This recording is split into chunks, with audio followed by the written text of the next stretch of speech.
Yeah, you better put that timer on me. I'll wind up being up here 2 hours. Thank y'all so much. Thanks, Bill and Clay, for doing this. Let's give them a round of applause. Woo-hoo! For putting on this Maga Fest. What an awesome job, awesome job, awesome job. So also I want to thank everybody here for coming out today for the Maga Fest and for supporting President Trump, right? Trump, Trump, Trump, vote, vote, vote, Trump, Trump, Trump, vote, vote, vote. Did y'all watch Elon when he came out for the Maga Fest? Wasn't he awesome? That was fantastic. Yeah, so we got to get out the vote. So I wanted to talk to y'all about something that's very near and dear to my heart. And it's about American patriotism, right? That's what we're all here for, is for American patriotism. And more importantly, how each and every one of us can take an active role in shaping the future of our country, starting right here and now for our own communities. Recently, I founded a nonprofit organization called America's Patriots. And while our 501c3 status right now is pending, we are already hard at work, focusing on a mission that is critical and bringing conservative values to the forefront of America. Our guiding principle is simple. America was built on strong, patriotic values, and we need to preserve and promote those values now more than ever. We see it slipping away day by day by day. We do not want to be unburdened, right? Because today is the day. So America was the leading force years ago. America, we were looked at, right? Everyone looked at us. During the Industrial Revolution, America became a global leader in 30 short years, spearheading innovation and expansion in industries like steel, with leaders like Carnegie, railroads like Vanderbilt, oil like the Rockefeller, and economic growth like Morgan. And we reshaped the world as a global leader and industrial leaders, and now look at us. We're a joke. We're a joke across the world right now. So where do we start? Where do we start in getting America back to where we are the global leader? And we start right here. But to me, we start very simple. We start with our children. Because children are going to be our future leaders one day. Our children are going to hold the torch for our freedoms. They're going to hold the torch for our patriotism, and they're going to hold the torch for our liberty for generations to come. But today, it's no secret that our children are being exposed to things that undermine those values. We live in a time where they're not being taught the real history of our nation. Instead, they're being fed a narrative that pushes them away from the ideals of patriotism, right? We see it all the time. They're being pushed away from freedom and personal responsibility. Nobody takes on personal responsibility right now. We need to change that. Children today must understand that you cannot change your gender like socks, right? Seems like now today, I feel like being a girl. I feel like being a boy. I feel like being a furry. You know, they feel like they can just change it all the time. There are books out there targeted at kids that suggest it's okay to be touched in places that they should never be touched. That it's all right, that if it feels good, that it's okay to be touched there. Well, I'm going to say loud and clear, no, it's not okay. Thank you. That's grooming, plain and simple. And we need to stop it. Right here in our community, child sex trafficking is a real issue, especially on the North Shore where I'm from, in Slidell. It's where interstates all intersect, right? So we must protect our children no matter what the cost. These child sex traffickers are exploiting all those routes, so we need to stop it. Because of the administration now with open borders, it has become really a state of an emergency right now across our country. And we have an administration that doesn't care. They're just open, come on in, come on in. Go on in with the fentanyl that's destroying our citizens, destroying our youth. Come on in with the sex trafficking. You know, they ask, they ask President Trump, are you going to separate our children with their families? Really? 80% of those children are not with their families. They were coyotes. And it's because what they're bringing them over here is for sex trafficking, human trafficking. That's what they're doing. And we need to stop it. That's why America's Patriots is focusing on raising awareness of this epidemic, starting right here at home. As an award-winning writer, illustrator, and publisher of children's books, I know the power of education. Education is where we must start. We must teach our children the truth about patriotism, history, and protecting themselves from these predators. Now, we all know the Democrats are pushing their agenda through education. But the real question is, why aren't the Republicans doing the same thing? For years, the Republicans have been asleep at the wheel. The Democrats know what they're doing because they're getting at the root of it. They're getting at the children. Why are we not doing more of that? Why are we not pushing back at the Democrats for that?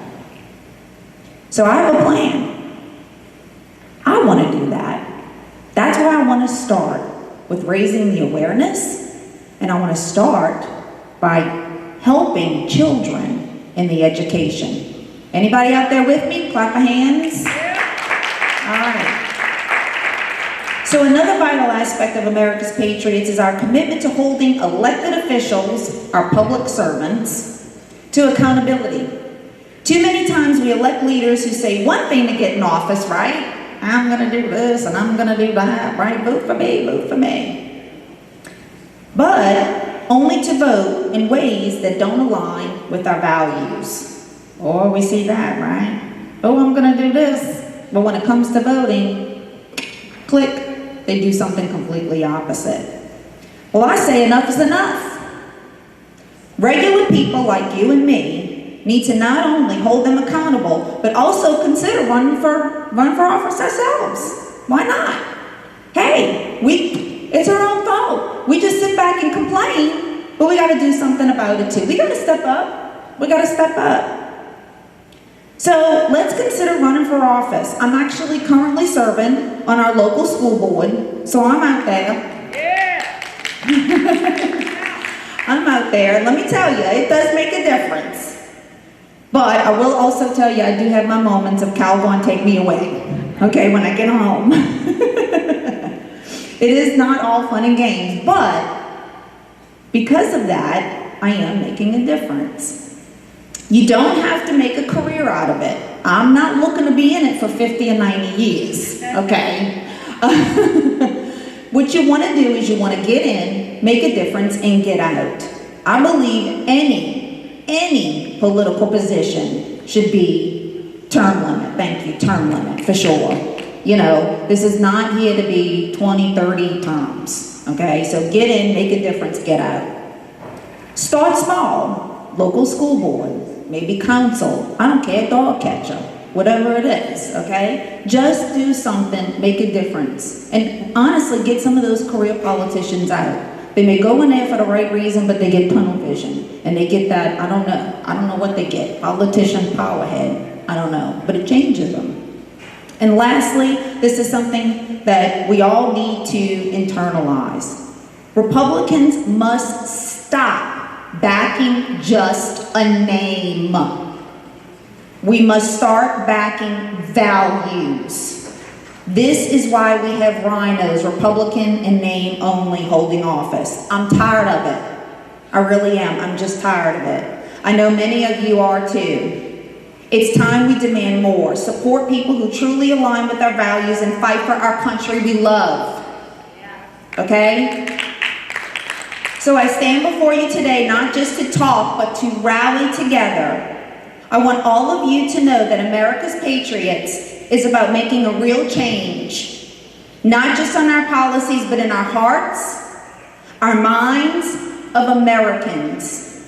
Let's build stronger communities, educate our children, protect them, and hold our public servants accountable. If we want to reclaim America, it starts with us. We can't rely on our politicians. We have to rely on American people. We need to take America back. If you want to find out more about America's Patriots, you can go on americaspatriots.org. I'm also very excited to let you know that I do also have my prints available outside for sale. Do I have a little bit more time, Bill? He's not even paying attention to me. Good. So I got the microphone. I'm going to just tell you a short story as to what I did. If you see this on my shirt. I'm also an artist, and I painted a beautiful portrait. I think it's beautiful, but I'm a little biased. I worked very hard on this for hours. It's actually my very first portrait I've ever done of a human. And I painted this of President Trump. So if you don't know, I actually met him at the New Orleans airport. Tina, you've heard this story a million times, but you're gonna hear it again. So, where I met President Trump. This gentleman, President Trump, is a man of the people, and I'm gonna tell you why I feel this. I went to the airport real quick, and do I have a second to just tell this story? Okay. So, I went there and sweated for hours to meet him at the airport, probably a good, 7 hours. And we get there, and I thought, I was like maybe the fifth person there. Well, then you go into this other little thing, and then you wait. Well, then I wasn't the fifth person. And I was like, what? So they wind up bringing all these other people, and I might have been, like fourth in line from the barricade. I was a little ticked off, I have to admit, because I'm like, I waited there the whole time, and then all of a sudden I'm like fourth in the row. So he comes, gets off the plane, and I was able to get like a handshake, and I was like, oh, Mr. President, it's so nice to meet you. I'm like all like verklempt, I'm like, and then he passes, and I'm going, wait a minute. I'm Michelle Hirstius. I'm not just going to wait this whole time and just get a handshake. I'm going to get more than that, right? So he passes up, and I'm seeing other people getting the hat signed and all this other stuff. I'm going to get this. So then Bridget, who I came with, she gets out. She wound up getting her hat, signed and everything. I said, I'm going to get my hat signed. So I kind of scooch in a little bit more. And he's like 3 or 4 people past and everything. So I take off my hat. And for some reason, my arm all of a sudden became like 12 feet long, okay? It stretched out. The Secret Service is now pushing me, and he's like little, and I'm going, I can take him, I'm totally can take Secret Service right now. And so he's stretching, I'm stretching. So it dawns on me to start screaming my children's book, because then Jessica and she's like, your children's book. And so I started screaming, one flag, one America. That's my children's book, which I also have out on sale. It was my, you're about to hear it in a minute. So I started screaming, one flag, one America, one flag, one America. I must have said it like 8 times.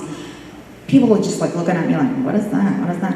And then I keep screaming, and I'm no. So President Trump at the time, he must be going, who is this nut that's screaming, one America?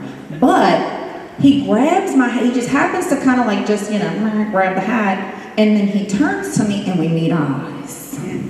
And we lock eyes as he grabs the hat and he starts to sign it, and I go, one flag, one America, like in slow motion, we lock eyes, right? And then he's probably going, so this is the nut job that keeps yelling out, one flag, one America, right? And so he signs it, and we look, and then I go, it's my children's book that I wrote in response to the NFL when they started kneeling for the American flag.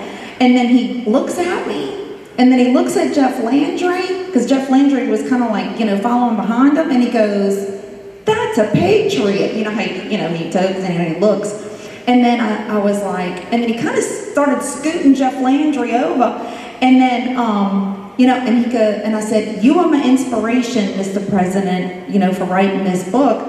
He pushes Jeff Landry off to the side, and he literally walks back, like several, you know, people back, and he comes to me, hands me the hat back, and I'm, you know, I'm kind of still flirting, you know, some stuff, and I said, you are my inspiration, Mr. President, you know, and, you know, he's like, you're such a patriot, thank you so much, and he gives me that, and I go, you know, do you mind if I take a selfie with you, Mr. President? He goes, absolutely. So I'm getting this. Meanwhile, Bridget comes flying back, running. I mean, just knocks into me. She goes, Mr. President, you have no idea how much she loves you. They know her in Nostra as Trump girl, and blah, blah, blah. And he looks and he goes, she a friend of yours? And I'm like, yes, this is my friend Bridget. Blah, blah, blah. So I'm trying to get a selfie. My camera on my phone heats up, and I can't get a picture of all times.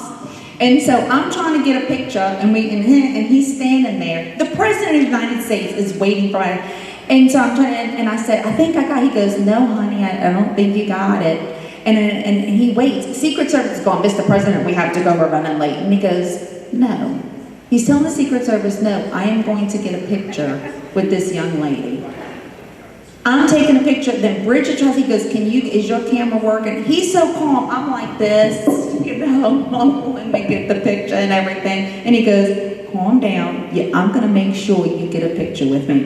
The President of the United States. You know, this is what I mean by the man of the people. Do you think Biden or Kamala, okay, would be doing that? No, I don't think so. This is what I mean by the man of the people.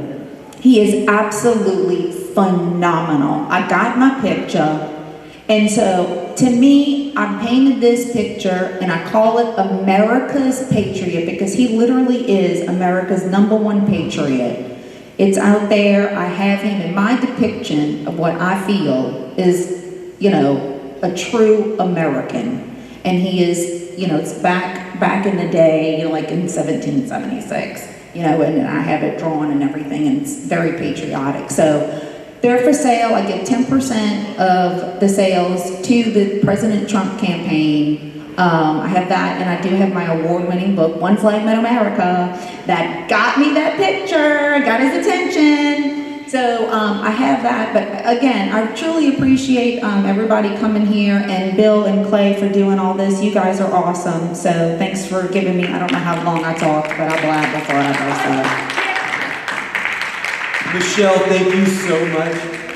Now you guys see why we need regular, ordinary, everyday people running for office.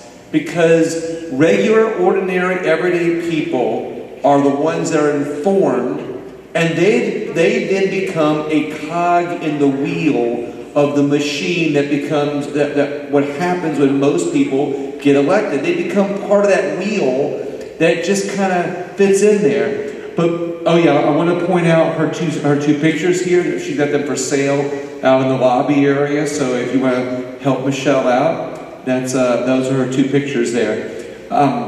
So when a regular, ordinary people become a cog in the wheel, they stop the bureaucratic machine. So let's take the responsibility off of elected officials for just a second.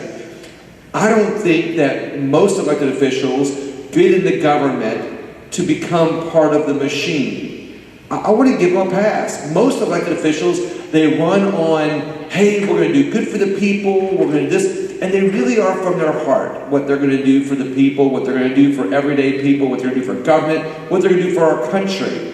Like Michelle had pointed out, that a lot of times, you know, they say one thing, then they get elected, they do another thing. It's not all their fault, and I'm going to give them a pass on this, because it's our responsibility to help them keep things in check. Because when elected people get elected, my hypothesis is, when most people get elected, they become part of that bureaucratic machine. They become bureaucrats because they've got to gotta work the money, they gotta help balance the budget with depending on where they are, or if they're a local government that requires balanced budgets, or they gotta learn how to, you know, increase the debt, I guess you could say, depending on where they are. So they become part of that bureaucratic system, because what's happened in our country, we have put bureaucratic agencies in place that are able to circumvent our Constitution, because they become part of the system that just kind of channels the money, and elected officials have to kind of oversee that, so they get caught up in that. So we get very few elected officials that really get to stop that bureaucratic machine, which is why it's important for us to elect ordinary people that are informed.